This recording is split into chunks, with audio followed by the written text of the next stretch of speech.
Yann Diao pour cette parenthèse et puis parlons de tout à fait autre chose, l'actualité hors de chez nous.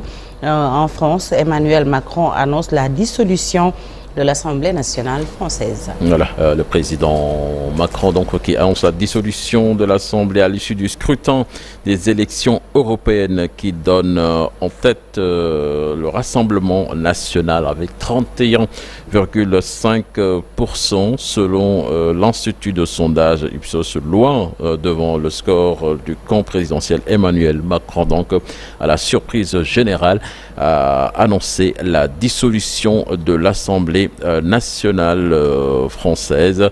Là-dessus, on va écouter Diallo Yaya. Il est membre du Parti socialiste français. Lui, il est convaincu que la France actuellement est dans une zone de turbulence. Je vous propose de l'écouter. Le vote en France des Européens et les élections et le vote des législatives ou notamment les municipales ne sont pas les mêmes. Parce que souvent, on a vu souvent les partis traditionnels ont du mal depuis des années au plan européen d'émerger. C'est souvent les partis de contestation, notamment le Front National depuis des années, qui prend la tête de cet électorat parce que pourquoi les Français se disent bon, on envoie les députés à Strasbourg, à Bruxelles, c'est lointain. Mais quand il s'agit d'une élection législative, là, c'est sur des circonscriptions, c'est sur des personnalités locales qui sont connues ou sur des programmes, c'est pas les gens s'expriment pas de la même manière.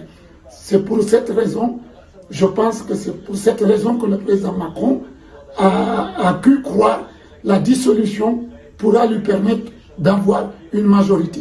Mais je pense que c'est une grosse erreur. Aujourd'hui, la France rentre dans une, comme je dis, c'est un avion qui est rentré dans une zone de turbulence.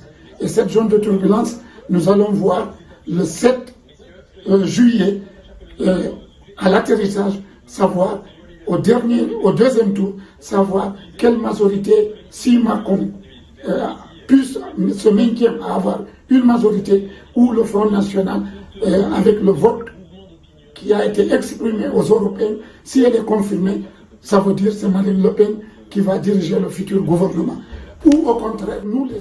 Et puis en Israël, Benny Gantz, membre du cabinet de guerre israélien dirigé par le Premier ministre Benjamin Netanyahu, a annoncé ce dimanche sa démission du gouvernement après avoir lancé un ultimatum à son rival sur l'après-guerre à Gaza. Il a appelé à des élections anticipées. Après son annonce, Benjamin Netanyahu l'a appelé à ne pas abandonner la bataille.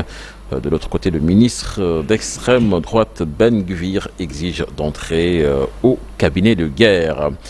RDC, plus de 50 morts dans plusieurs attaques revendiquées par les ADF près de Mangina au nord Kivu. Les attaques ont été menées donc et revendiquées par ces groupes affiliés au groupe État islamique.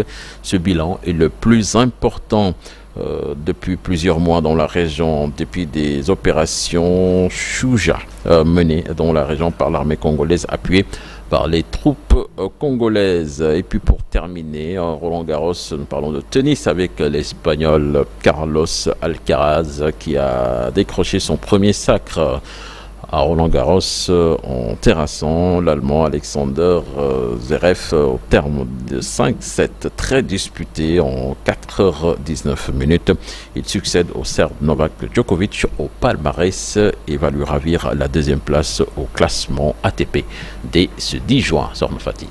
Merci beaucoup, cher Tidiane Diao, pour la page internationale. Et puis retenez que tout à l'heure, dans Un jour au Sénégal, Un jour dans le monde, on va se rappeler Lamine Gueye, ancien maire de Dakar, ancien homme politique décédé le 10 juin 1968. Maintenant, la une des quotidiens du jour avec Cheikh Bouyangoni.